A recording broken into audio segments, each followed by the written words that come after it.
Bugün şehadete yükselmişem ben.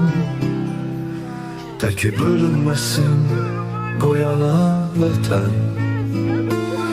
Ruhum sizinledi, köçürdü beden. Koymadım düşmeni girsin yurduma. Fəxr elə oğullar, ağlama bana.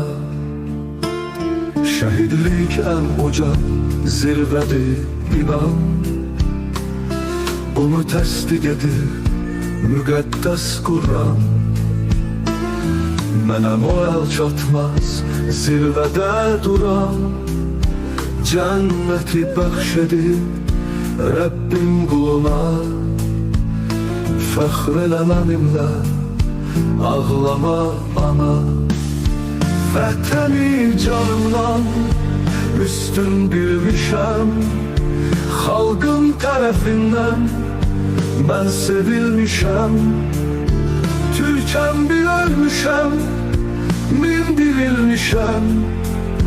Qəhrəman deyirlər sənin oğluna. Fəxr elə mənimlə, ağlama ana.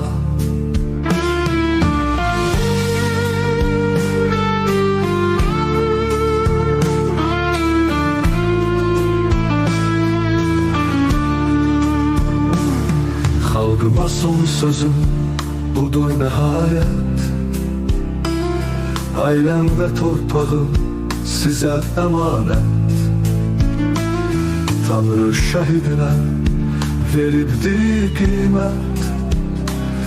Üzah gedirəm mən huzuruna. Fəxr elə oğluna, ağlama ana. Vətəni canımdan üstün bilmişəm. Xalqım tərəfindən mən sevilmişəm.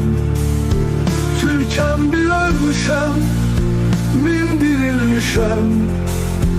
Qəhrəman deyirlər sənin oğluna.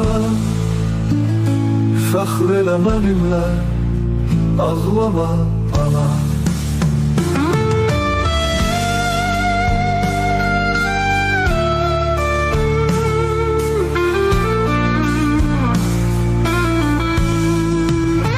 Xalqıma son sözüm budur nəhayət.